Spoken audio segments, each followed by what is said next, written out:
What's up, everybody? Welcome to BioS3 Raw TV. Got a little more intimate setting here today. Where's my fork over there?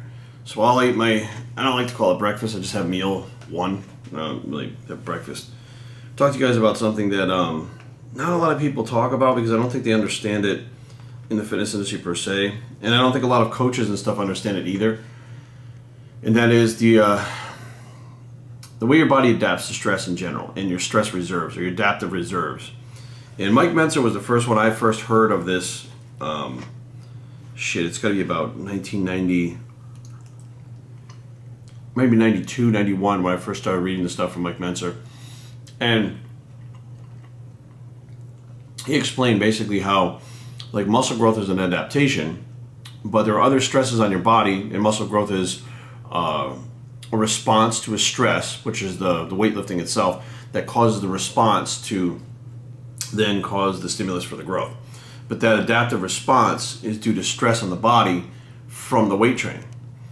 So he also went on to explain that your body only has so many energy reserves that it can use towards healing, and muscle growth is a form of healing, right? The muscle heals from being damaged. So now we have an instance where how do you know how far to push it?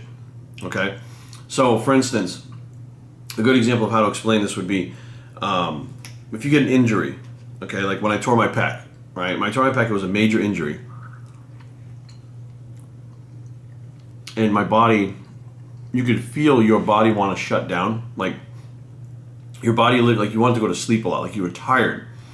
That was your body using energy, trying to heal.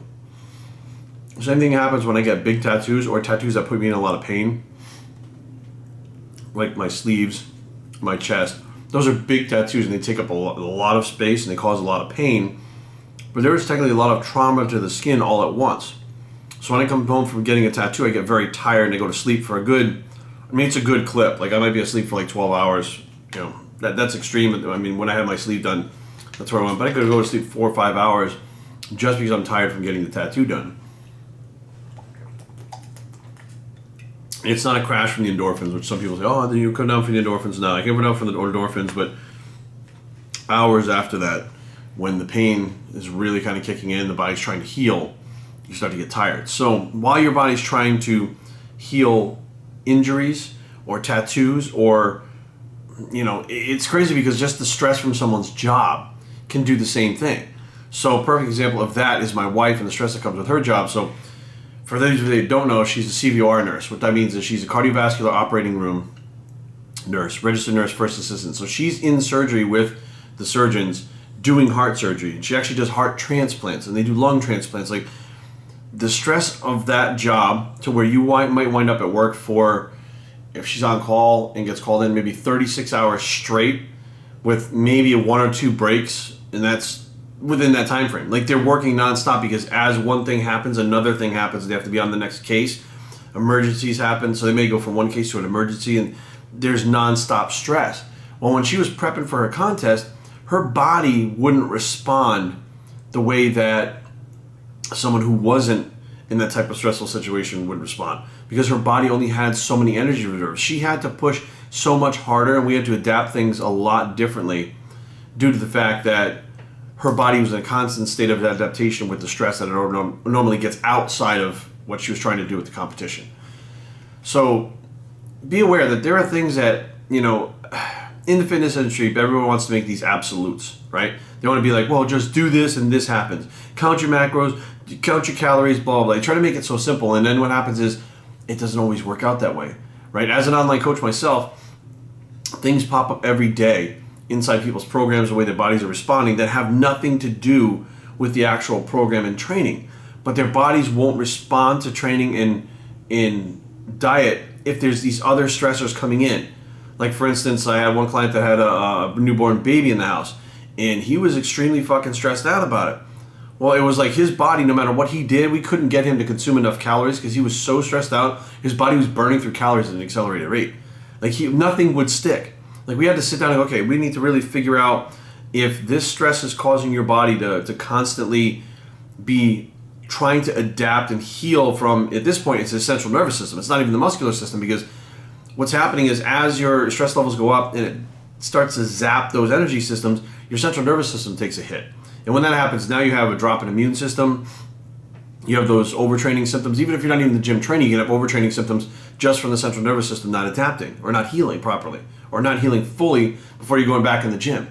And that can be happening specifically because of the bursts of adrenaline, the things that are going outside the job, the new kids and stuff. Like, I don't think people realize how much that stuff affects you. And if you look at the 90s, a lot of the bodybuilders of the 90s, what they would do is they would take at least like the last 4 or 5 weeks off before a show and not even work. So you have zero stress walking in the show. And they do everything they could to reduce that stress because as the body's getting more and more depleted as the show's coming up, that outside stress makes a big difference in how your body's responding, how you're healing, how you're recovering. The last thing you want to do is give it your all or not know why the fuck your body won't respond. We got people's bodies that don't respond all the time. Other coaches have people all the time that they just calories in, calories out. And if the person's body's not responding, they just cut the calories and start pushing the cardio. They don't even ask them questions about other things. They don't even realize, like when I give them the intake form, people don't even realize the intake form has a lot of information. It has stuff that is not even needed for the actual training and building of the training program. It's needed for the things that are going to take place that may stop that program from working due to the fact that there are other stressors happening which change your body hormonally, which will stop your body from healing properly. So now here we have a point where someone who works like my wife, those crazy shifts, someone who works like the crazy police officer shifts, overnight shifts, flying across the country as flight attendants, things that really are stressful, military deployments and stuff like that. Things that are super stressful that will cause your body to go after those energy reserves to heal from stress. Not allow your fitness goals to take place at the rate you want, or maybe not even at all. And people don't even understand that's what's happening. They say, well, I'm a hard gainer, I'm this, I'm that. There's lots of excuses, and I step back and I go, what are the external stimuluses that's in your life? What's going on outside of your life, outside of the bodybuilding lifestyle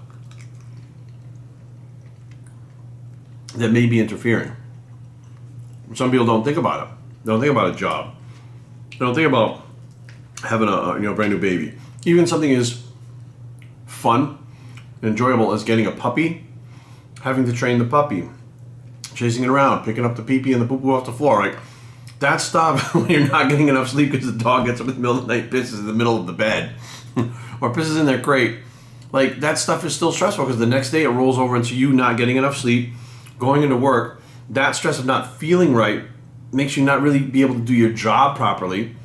And that stresses you out on top of it. Now you're just looking forward to getting home and going to bed, right? Because you didn't sleep enough the night before. And you get home, and your wife, your girlfriend, your brother, your cousin, your husband, whatever, is like, this dog's been a fucking maniac all day. Tag, you're in. And you're like, fuck. Now you're stressed out because you're like, I just want to fucking sit down because I'm tired. That shit builds up over time. And it does cause a depletion of your body, which one of the things that happens with that type of stress in your body not being able to heal is depletions of vitamins and minerals, which people don't even think about. Like, they literally don't even think about that shit at all. It's all about fucking calories. And I'm like, there's so many things out there besides calories that's responsible for your progress, your health, your fitness, than what you're doing in the fucking gym, that it blows my mind that people think it's so simple. If it was so simple, why don't we have a bunch of fit motherfuckers running around America? Why is everybody fucking fat and obese? Why does everybody have a hard time with the exercise part? Because they're so concentrated on making sure everything else outside of their life is perfect, or they're trying to juggle that shit, which is stressing them out already, that when they get to the gym, sometimes they can't even put enough effort in because of that stressors. But even when they do put in enough effort, the body can't heal from what's going on at the gym because it's trying to heal from what the fuck is going on outside of the gym. So you have all these factors at play that nobody talks about, nobody thinks about, and I'm like, this is why people get such slow progress. Nobody cares about how the human body really works in real life. They just break it down on what they read in fucking forums and dumb shit at fucking expos, and people on the talking box like me right now are saying. They literally dumb it down to the fucking simplest thing that they can fucking not have to think or stress out themselves for. And usually what happens is, in that situation, if that person's not responding and the coach is just cutting calories, and next thing you know, the person leaves the coach, they now have an extremely fucked up body because the coach is now giving them more added stressors to the body, which is causing more hormonal problems, When they leave that coach, they're out there fucking floundering. They don't know what the fuck's going on because their body's double fucked up now. They're trying to heal and recover from what the fuck's going on outside of the bodybuilding thing, and then they're trying to fucking heal and recover from what's inside. And what they do is adding that stress and that pain and that aggravation to their body, which is already can't handle it, because the coach didn't understand, like, this is what the fuck is going on. Like, this is what's happening right here and right now. So be aware, guys. There's only so much your body can take. It doesn't matter whether you're on fucking drugs or whether you're not on drugs. Your body only has so many energy reserves, and it really wants to heal from anything other than fucking weight training first. Weight training is probably the stimulus that causes the least amount of damage to the body, where it goes, holy shit, we have to fix this. I mean, stepping off a curb and fucking twisting your knee is more of a stimulus to get your body to heal than the actual bodybuilding is. The breaking down of the muscle tissue, the rebuilding of the muscle tissue, going out there and fucking getting in a car accident, just having your fucking neck kind of whipped back, that is going to take precedent over it. Pretty much everything's going to take precedent over that damn bodybuilding stimulus that you're giving it. So don't be surprised if you're out there pushing, nothing's happening. Stop looking at what's going on in the gym like you're not doing enough or you're not training harder, and start looking at what's going on outside. It's been my experience that people train hard. That's not the problem. Training hard is the easy part. The diet's the hard part, and not knowing what the fuck is going on outside of your bodybuilding goals is usually what the problem is. So, BioStrength@gmail.com. Leave comments down below.